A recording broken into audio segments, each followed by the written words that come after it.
On today's episode of Co-op for Two, we take a look at Gregg's take on painted 3D models for Gloomhaven.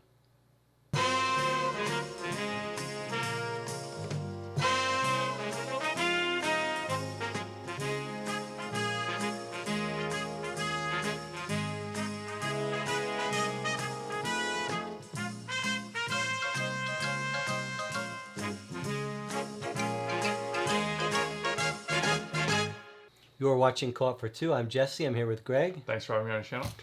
And what are we doing today, Gregg? Well, first of all, I'm smiling. And we just did this again, and it still is very distracting me. I got to get that out of my head because Gregg's like a machine that, like, he's like, all right, we got to do this again. We've done the 20-minute. Do it again. Be more concise. Jesse, try not to go off topic so much. And then I come back. You can't help yourself. I can't. Well, because like when you smile, you like when a little kid smiles in a picture, they're like, and I feel like every time we start the channel, that's what I'm doing. Anyway, that's a huge digression. Here we are. We're looking at my take on the 3D Gloomhaven project. So essentially, I was thinking, hey, I want to make like a descent board. This is many years ago. And I said, I'm going to use some paper train and stuff. And my very good friend, Chris Kukta, said, hey, I have these Hirst Arts molds, which he bought and he'd not really done much with. And so we sort of had this really fun time, the two of us, molding a lot of pieces to do various projects. Now, Hirst I think he's fantastic. I love his whole business model. I think I just have a lot of respect for him. Although I don't know much about him, so I hope he doesn't like. There'll be a little banner like we do. If he's a serial killer, it'll be a just totally non-endorsement. He like kicks puppies or drowns babies or whatever. But hopefully not, because he seems awesome. I really like his stuff. But he has a whole thing where he has these molds, and I don't prefer 3D printed stuff. When I look at 3D printed stuff, I see those lines, and that's not just take it. If you enjoy that, that's great. But I don't really like that look. And so he has all these. You would mold in resin, maybe, but not really. Mostly, like you would want to mold with plaster. And so my friend Chris and I, we just molded all this stuff, and we had a lot of fun together watching movies, molding, just screwing around and stuff. And then I kind of offshoot after that. I made like sort of, and I'll go into more in depth on the descent thing because we'll have a video for that. But after that, when Gloomhaven came out, Hirst Arts came out with this, he came out with like 3 or 4 or 5 molds. He was like, hey, if you buy these molds, you could make your own 3D Gloomhaven thing. Specific for Gloomhaven, here are suggested molds. Yeah, to make that. And you can make everything by combining these molds. He gives you the instructions online, very thorough, really good. You cast the molds, you pop them out, and then you just keep doing that until you have enough pieces. And then the second step is to glue them all together to be how they're supposed to be. Then they let that dry, you prime them all, paint them all, and then you're essentially done, right? So we're gonna play the footage we filmed, and Gregg is going to talk. We went on a little tour. We went on location to my house to do some filming. But we're going to kind of and Gregg is going to talk us through running commentary. So here's the map tiles.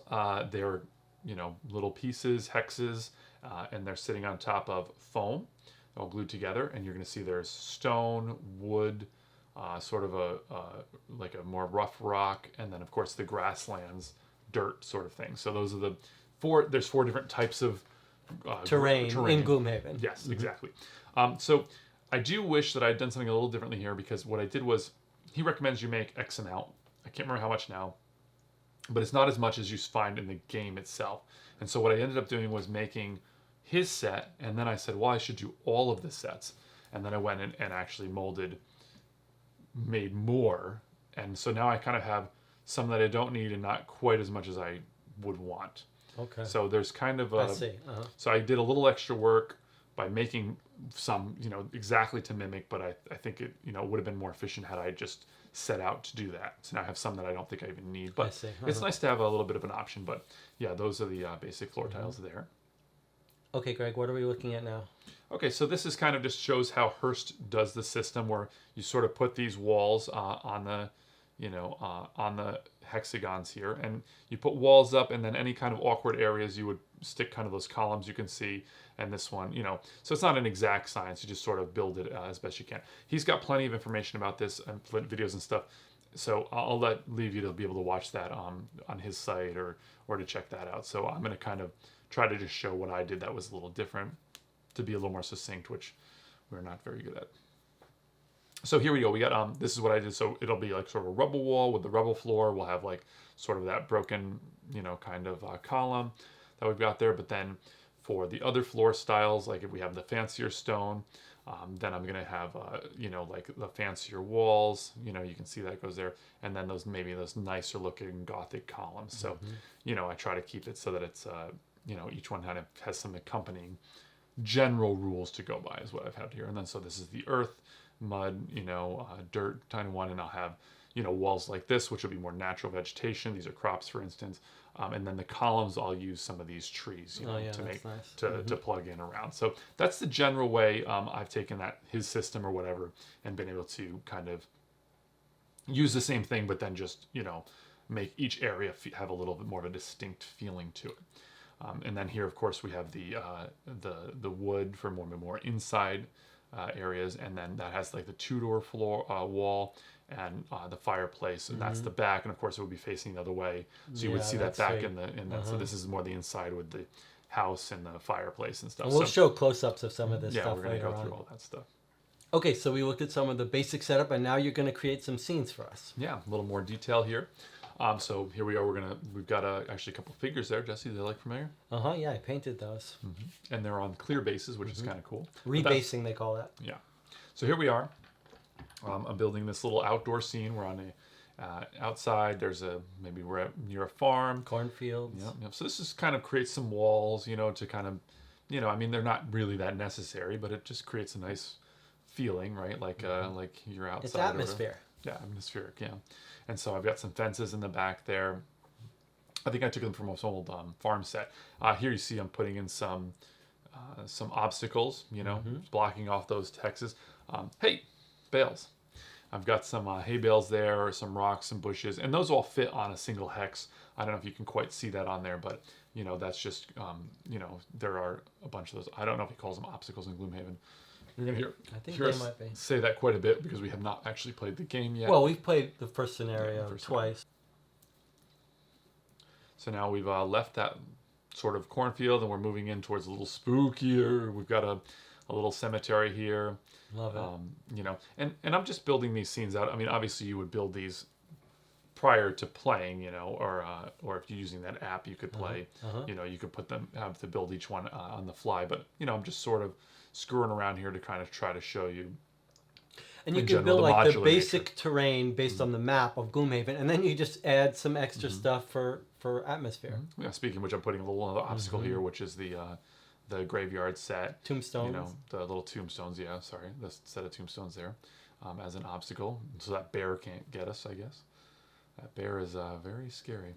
I thought we talked kind of about, and that maybe in another video we'll do this where we talk about how to. Perhaps maybe using figures for the proxy monsters. Yeah, and here we're going to take a look at this sign a little later, but it's got all locations from Gloomhaven. I put them on there. I thought that was. They'll see a close up of that. Yeah, that's this little thing I found at like Michael's or something, and then I've got the larger hay bales as columns as well. And a little fountain that you actually 3D printed, and I put a little resin in to make it look more. No, I did that, Jesse. So now we're leaving the forest, the outdoors. We've gone past the spooky graveyard, and we're sort of entering the town area. Of course, we're going to enter the city here. We're going to have to get through the gatehouse. So here we are coming into the gatehouse. I put a little, the transition tile. I like that a lot. Which is kind of cool. And so that's, you're seeing that. And then I've got the little portcullis raising chains there. Actually, when we filmed this, there was a portcullis in there, but what is a portcullis? It's like a sort of like a iron gate, like a grate, yeah. But it broke off. But like we were filming this, and I was like, well, the show must go on. So, but here we are. We are entering the library. So here's a bunch of books and stuff. So it shows you, what it would look like if you were coming into like sort of a library setting. Each of those books I actually made out of foam. I cut them all individually, make tiny little books, and I took tweezers and put each book on the shelf, dip it in glue, and then put each one on the shelf. And I painted each of the books a little bit so they wouldn't appear just solid colors. And then I painted on each of them the top and the pages so you can see it on there. You'll see that in a close-up. Yeah, and now I've added a couple of desks with some paper on there that I've stressed to make look. I saw a video online or something. I wish I could link it, but I don't remember now. And a little painting there. So I love the paintings. Yeah, I got these little, and there's a couple of paintings there. So this is a nice little library, a couple writing desks and things, that kind of setting. And you can see the back of the books in that that shot there. So it's kind of a nice little scene. But everything's modular, and so just taking away a couple of them, now maybe you're in another area that happens to have some sets of books or whatever, and but you can have that be like sort of a full library, or you can use it like you see here. Neither of us are big role-playing games people, and for me, I don't really get the appeal to it. I want some hard and strict rules, but when I see these things, I'm like, that really feels much more immersive. That you've got this atmosphere. It feels like you're in this place where there's some history. So here, I'm just claustrophobic. not to interrupt you here, but here I've got a little 3D printed clock and a statue, and I put a mirror in there, so now we're in a more like maybe like somebody's study, or like maybe a wealthy person's home. Of course, if you were in that time period, you would be quite wealthy, having a lot of books, and a doorway. Now you can go right out that doorway into the outdoors. So that's a nice little thing. Of course, we're going to leave those desks in there now, and maybe add in a wardrobe and a nice bookshelf that has some other items on there, not just books, and some scrolls I think I threw on there and stuff. But you can kind of see the modular nature of this sort of thing, and you can see like now in this kind of spot where you'd have that this is where you put a column or something just to kind of fill that space in, because it's an awkward little space. You can see I do a lot of like sort of, oh, will this fit here? And again, that's something where you would set it up beforehand. Most of the Gloomhaven maps seem to be two or three different floor tiles, and so you could build those out, I think, quite easily. But here I'm just sort of vamping, right? I'm just like, maybe this will go here. And you can see I've got a little sort of end table type thing, or with maybe a book on it and something. And here's a little telescope. Now we've entered into like more of a somebody that's studying the stars, and they've got their books and things and papers, and I've got a little quill on there that I made out of a little we'll see a close-up of bead and like a little piece of a plant, plastic plant, and then that's something I think I bought at like a hobby store or something, that telescope and the chair and stuff. So I kind of like have this sort of like constellations around the papers and stuff, so you can see that. Now I had a great idea. What was my great idea? Like make some like red acrylic or glue, and make like splotches. Make a whole bunch of them, and then when you kill monsters, you could just drop them on the terrain. Yeah, I think that's a good idea. Like you could melt something. So melt some red resin, melt it, into a shape, and then just let it. And then just have a bunch of those. Yeah. So now we're entering into like maybe that wealthier person's home has like there's a little fireplace chimney, some heads mounted on the wall. That's one of my favorite pieces. We'll see a close up of that. Yeah, so I took off like sort of like a little pack of plastic animals, and I just cut their heads off. So I have the animal corpses. I love that little painting there. I love ship painting. Ship paintings are great. And it's spooky too, Greg. And then of course, hey, if you're a wealthier individual, you probably have that rack of wine, which those I painted on like kind of labels, and not the names, of course. And then just now you've got kind of a different setting, right? This is somebody's like lounge. You could have I actually have some chairs. I should have put that in here where you would sit chairs would be and nice, sort of just you'd grab a bottle of wine off the thing and look at your painting, and you have your little fireplace there and stuff. So you can kind of mix and match these, as I've said, and we'll probably continue to say, to make different scenes. Which may not be in Gloomhaven at all. Maybe Gloomhaven takes place entirely in a swamp. No, there's indoors. No, but again, you're adding for flavor. The walls are not. And of course, now it's not a hard jump from this little area to jump into a throne room. We got a big throne, very impressive. I thought about making some rugs and or bear skins that lay down. Oh, that's a good idea. Yeah, but I don't know. I had a real hard time. I made some, and I was unhappy with sort of these like. Sort of these rugs or whatever, but now buy some miniature dollhouse rugs. But they'd be the wrong scale, and that's the whole thing with this, is like the scaling has to be proper. And we have here we have like a little fire, brazier or something. What is that? A brazier. Brazier. One's a bra, and one's something where you burn. Brazier versus brazier. And brazier, the English language. And then we've got some little statues in the throne room, and of course some of these other monsters that we don't know the names of because we're not played the game. That's a nice big. I like how the scales of the rooms. One was small and claustrophobic. Now we're in some big king's court. That's a good point. Yeah. So now we're kind of entering into a bit of we're doing a complete transition here. We're going into like a church. Each of these, I went to a copy place and I had them copy what I made, the images I made onto onto some transparencies. And these are stained glass windows. And this is sort of a church. Well, not sort of, it's a church. And that one I realized I'm missing my padding on the bottom, so you'll see.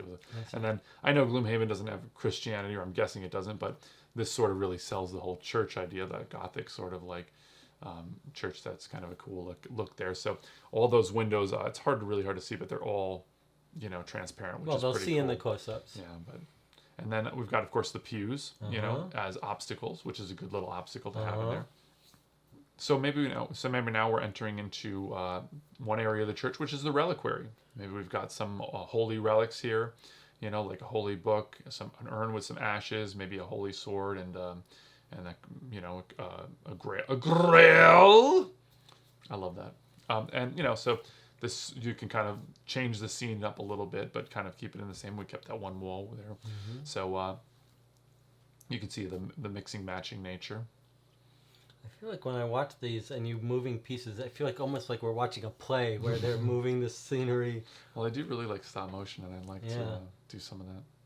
So now we're moving below the church and into the crypts. Oh, nice. Some nice statues there, and those each have little skeletons, like bodies in there. Makes me think a little bit of like Indiana Jones and the Last Crusade, like, is it for his glory or for yours? So that's I really like the that's a setting I really like. That's some super Dungeons and Dragons-y stuff too. Crypts are really awesome. This is good for, like, if they have, hopefully they have some real crypty parts. And that door I think matches pretty well for that. I've got a variety of doors, which we'll look at a little bit later, but I think we kind of and then there's some some definite tombs and things there.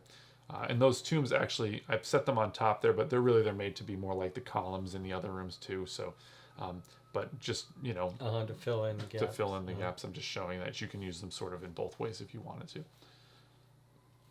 And of course, got to throw in some monsters. They love tombs and stuff. But that's a nice little setting, I think. Yeah. It looks very satisfying. It does look satisfying to play. It's nice that you have such a variety of obstacles, because that plays a big part in Gloomhaven. It's part of the strategy. You're always trying to tactically move around obstacles. Yeah, and I just didn't want to have like the same. I want, if you're outside, I want some rocks and bushes. If you're inside, I want, I'm going to want something that matches that setting.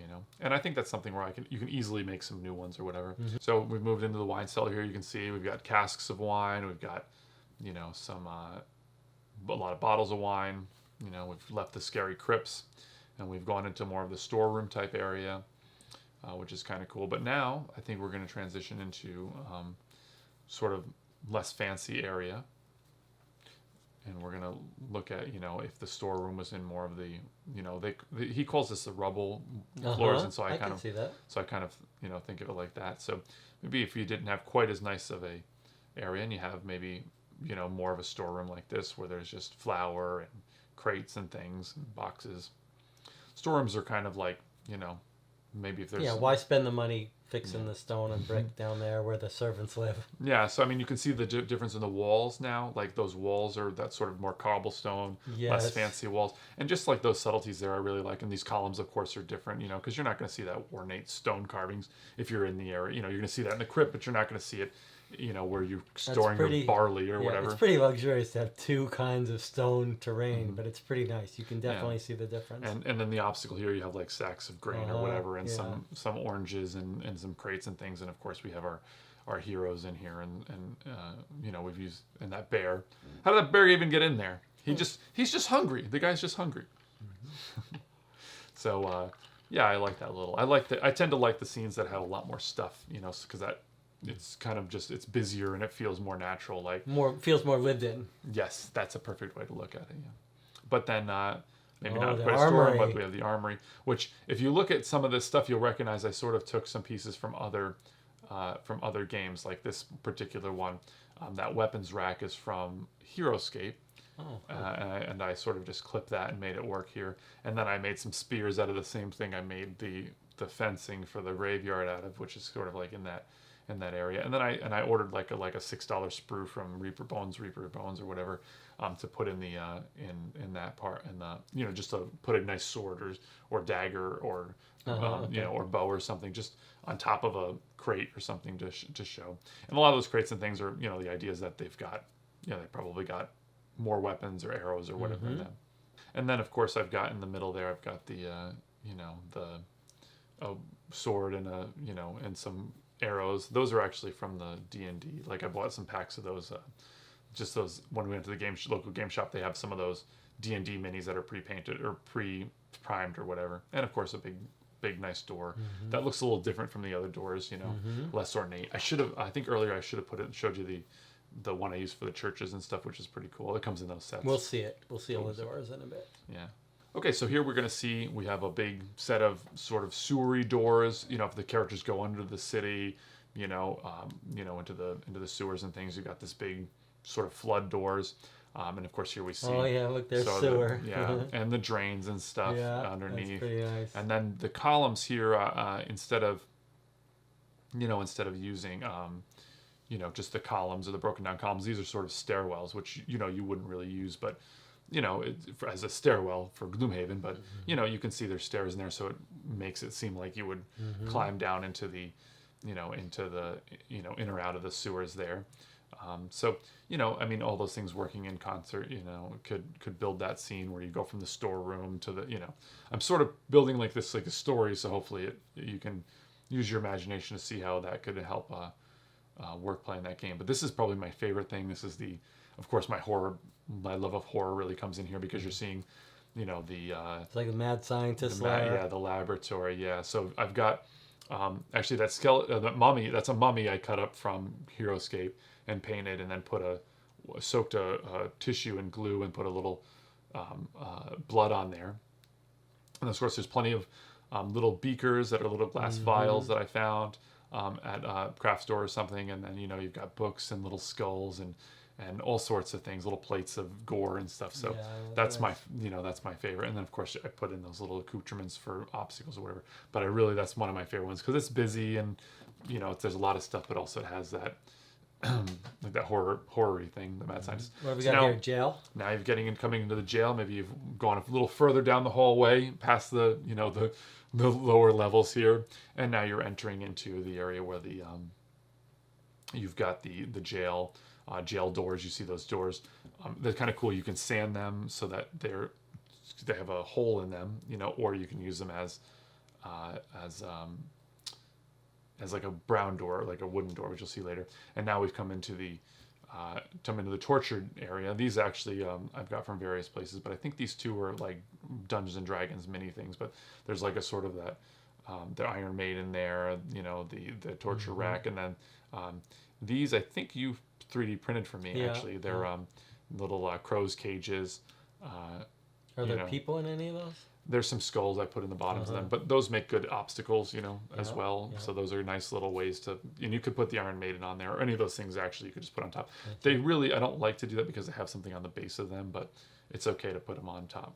Okay, so now we've left the underground sewers and we're coming back to the surface, and this is sort of the last little segment here in terms of these little settings here, because we're going to be looking at, inside, the inns type thing, the general housing and stuff like that. I like the wood. So now here we go. We've got, some indoor stuff. This, I love those like papers and stuff. Those like some maps and things just kind of hastily stuck into that box or whatever. And then there's some papers and things. Like I love the way that looks. Like it really and then I tried doing that, doing some kind of sort of coat hangers on the wall, and I'm not pleased with the way they came out. But they look pretty good from here. Yeah. And, if there's lots of like chairs and little tables and things. And of course the columns in this area, as I showed before, are the fireplaces. That makes sense. I mean, nice. So the only downside is that there's, look at the Tudor design on the wood. Yeah. So I tried to like make it so that, there's more fireplaces than you'd see in any room generally, because there'd probably be 2 or 3 here, but I think it kind of works for that. And then of course a bed. This is somebody's house. I would have liked to see like a musical instrument room like a room with the Yeah, mandolin. you can't tell me that because there's like guitar, 3 or 4 things. piano. You have to stop at some point. And I thought of like a one with an aviary with tons of birds and things. And every time I think of something new, I'm like, oh my God. Like I saw like that room where Gandalf is looking through and when he's in Minas Tirith in the beginning of Fellowship of the Ring and it's just like papers everywhere. And I'm like, oh, that'd be cool. So, but I mean, I can always add stuff like that later. But it is, at some point you do have to stop, I think.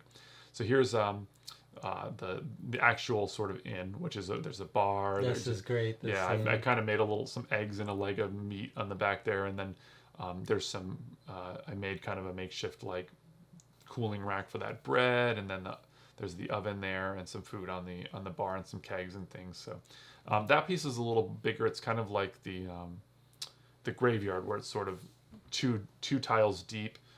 And only works as ornamental, right? It's not meant to really be. Right. And this is, of course, if the room had to be a little bigger, just to show you, how it would look.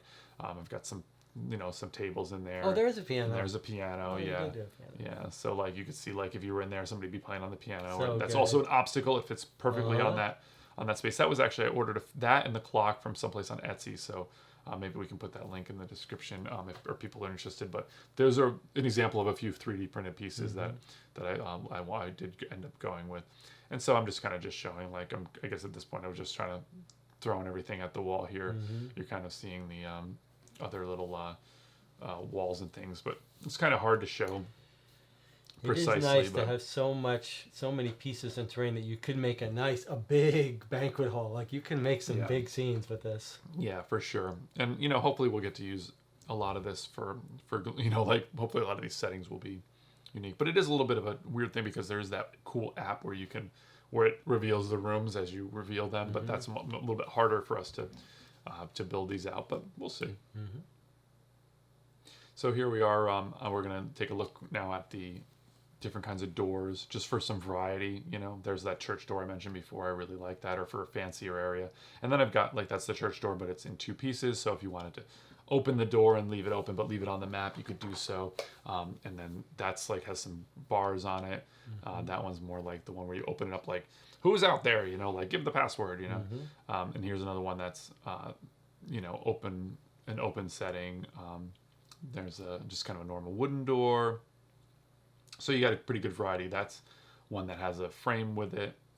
I also made a bunch of other frames, but it just didn't, I don't know. I just couldn't figure out how to I think it was just done at that point. That was the last thing I did with this, and I was like, done. So maybe at some point. And then here's some stuff you 3D printed, which is pretty cool. Oh, these are like traps. Which are the traps. The different traps. Spiky trap. And then that crystals. I don't know what that was. And then that's some poison or trap, acid or something. And then that's some spikes, some metal spikes. So that was kind of cool. That was something that you contributed, which was pretty neat. But now I'm just going to kind of show you if I grouped everything by their floor type is a way to say it, I guess. And so we'll just kind of look at a quick overview of those things, and that'll be our next little segment here. Okay. So right here we've got sort of the outdoor stuff, and you see I'm pointing out the gatehouse over here with the portcullis and stuff. The trees act as the columns, and then of course the graveyard we had and the crops. The sign and other little columns there. And those are the things that you can put as obstacles, so rocks and fountain and tombstones and hay bale. Here we've got, we've got the sewers, the stairwells out of the sewers as columns. Those are some kind of culty things. The doors, of course, that I showed, and the torture segment area there, for the torture, and then the jail as a wall there. So that's sort of the underground spot there.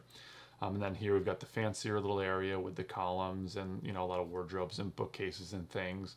And, I love the telescope type thing. And, we've got, the laboratory, the different wall segments. And the crypt pieces, obviously, the crypt walls. So, that's sort of another big grouping there. And then, of course, the more learned or wealthier kind of area, we've got some paintings there, of course, and then the library, other paintings, columns, little end tables with books and things, and, the wall of trophies, which you really liked there. Yeah. So that's kind of that kind of setting. And then, of course, more of the church type setting. Yeah. We've got those statues back there, which can be used you can put it on the board or as columns. Throne room, of course, those work really good with that. And the church pews and the columns as the crosses and the reliquary there. And then, of course, a ton of indoor stuff we've got here. As I showed before, we've got a lot of chairs and tables and beds, and you don't think you saw before the more rectangular tables with drinks and food on them and stuff. And of course we've got the magically appearing walls here, but we've got them also. You can see I've turned some of them so you can see the backside. They all have really that backside. nice. So if they're against outside another wall or like sort of an outside area, that'll really make for a nice look. Yeah. And I like this one because it has like you can see the chimney outside. You can even imagine approaching it and just seeing the outside of it would be pretty cool. Yeah, and then of course it's showing you again all those obstacles, and then in the corner there we have the fireplaces which act as the columns. Nice. Just for filling in those spots. And I think I didn't really show either earlier. I have a bunch of loose extra little 1 hex tiles to fill in, which are in the game as well, just to help make all that mesh a little better. And now here we have the storeroom area, the wine, the barrels, again the armory, the barracks type area and stuff, and those columns there as well, and some more statues in the background there. So those are helping to build those kind of scenes. And then of course I got a pile of doors that I really didn't show off too well on there, which can help out. And then you'd had some of those little 3D printed things in the corner there, the water fountains and stuff, and then all the traps. That's right. There. And so those are things that I feel like those obstacles can be added quite easily, or more doors. And then of course this is the Hirst moment here, which is like, this is the stuff that he would have recommended, and I just added the torches. I love the torches. Yeah. That little bit of color. Yeah. He has that in that's one of his other sets or whatever. But this is essentially if you were going to make it without the bells and whistles that I had put on those, which this is awesome on its own, So you would essentially have this, which he would describe to show you how to make quite easily, it's so easy when you just follow his instructions versus like, hey, how will I make this thing, which is a lot of like start and stops, to scratch build. But of course there's a joy there too. So this is the segment where, this is what you would make if you were going to make his recommended set, which I found to be quite easy because I have, maybe partly because I had a lot of experience with doing all that. But I didn't want to like spend a lot of time with this because this is something that like you can see on his channel, and I'm sure other people probably put that same set on YouTube. That whole process. So now we're just going to go over the whole table and look at everything. This is basically everything, right? That is everything, actually. Yeah, so let's take a look at this. All organized by section.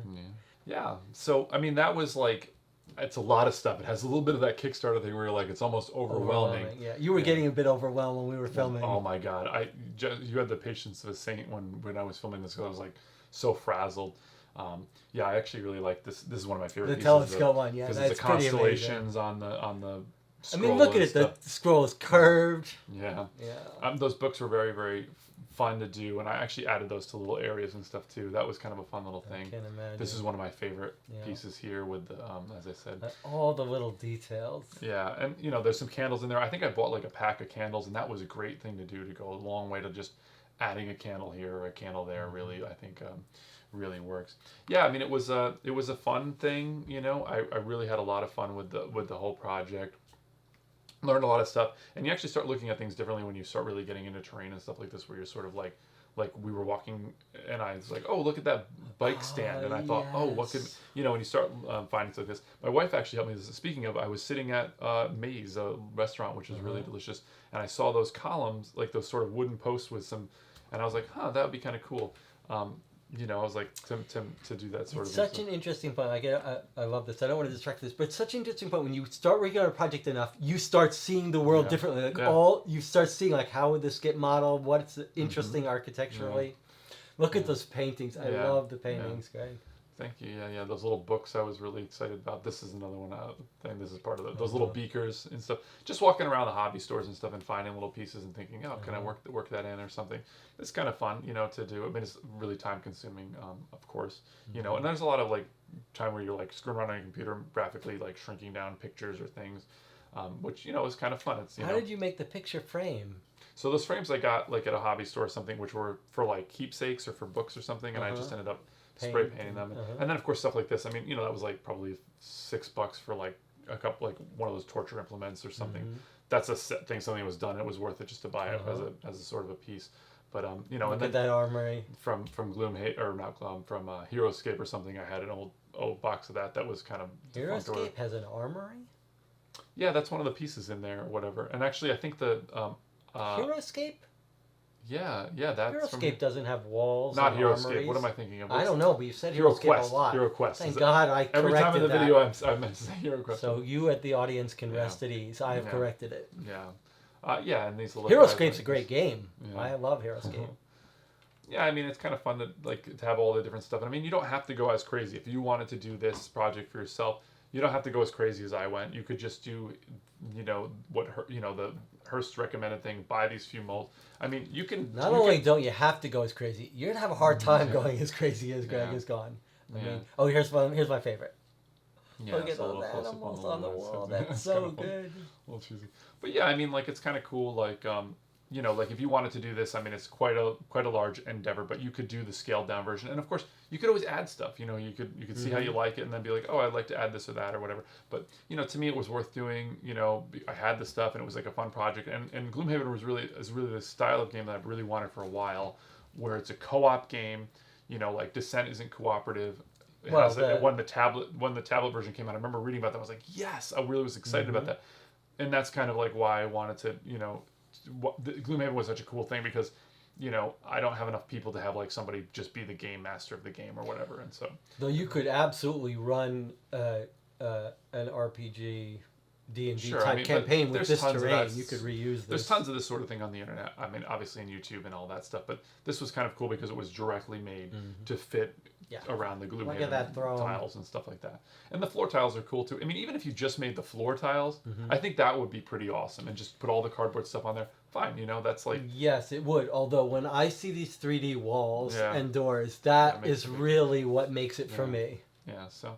Yeah, and like the paper and stuff, I just think the paper makes things look really, really neat too. So, but yeah, I mean, you can do it over a few weekends. I mean, I would strongly recommend going on the Hirst website and just looking around because he's got all sorts of cool stuff. I mean, I've got some Zombicide stuff I made that we'll be looking at as part of this series, and as well as some, Chalice. Yeah, and the little holy sword there, Holy Avenger or whatever. Yeah, and like we have You can do it over a few weekends. Mold one weekend, then the next weekend, glue it all. But it is expensive. You think about like just priming everything with spray paint, and that's like lots of time. Probably 10 bottles of spray paint went into this. I mean, that's $60 right there. So it's quite expensive. I don't like to think about what I've spent on it, but it's fun to do. It's an enjoyable project to do. Here's that sign. Yeah. So we can kind of take a look at that sign, carefully. which has the. The Gloomhaven locations, and not having played it, I had to look at the map and kind of like put them on the sign. But that was like something I found at like those a are hobby all shop place or whatever. names from Gloomhaven. Yeah, so it's kind of cool. So yeah, I mean, I like again, these are things that I saw that in the store and I was like, oh, that'd make a great signpost for Gloomhaven. So I mean, that's the kind of thing you're always looking for, that kind of stuff or whatever. But yeah, I mean, like especially if you have a friend that can work with you on it. Like I said, like I had a blast when I first got into it, when I was first starting to make a Descent board, for, my friend Chris and I just had a lot of fun. We would just, you would get something ready to cast. It'd be like sort of, you pour the plaster in and you got to wait 5 minutes and then you scrape them so they're flat on one side. And then you have to wait like 30 to 35. So you can like hang out, talk, then go back, make another round. Was a really fun time in my life, and I have fond memories of it. Where we went up. I love these wine bottles. Were like look how good that looks. Yeah, they were really one of the things that I was most pleased with how that came out. How did you make them?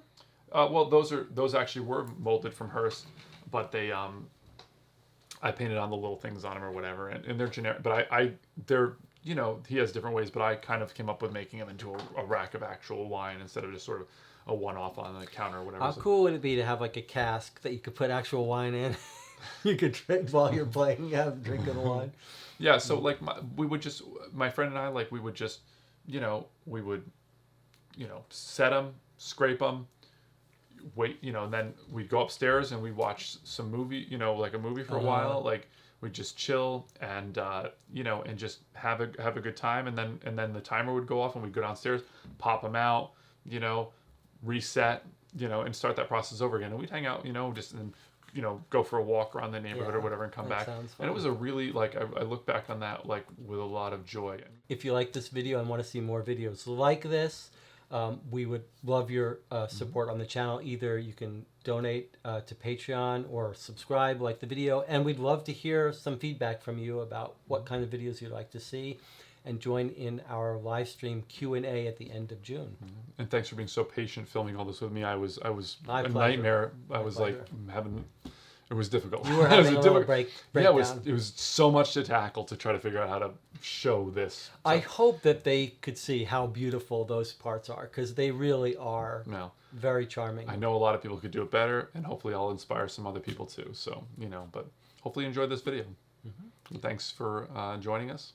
Yeah, we'll see you next time.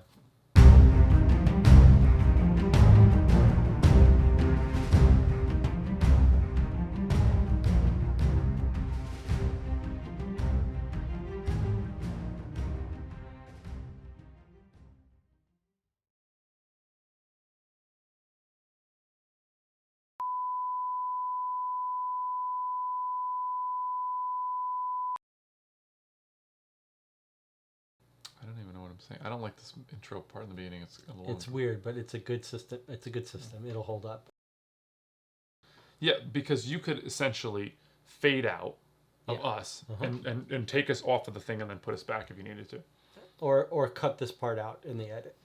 Cut this whole video out. That's fine. Yeah, I really like that sign because it has all the Gloomhaven locations Sure. on it and stuff. And you'll hopefully see that later on in the video. We'll give a little better of a zoom in on that. Are you talking to the audience now? Yeah. Is it paused? I have no idea what the hell's happening.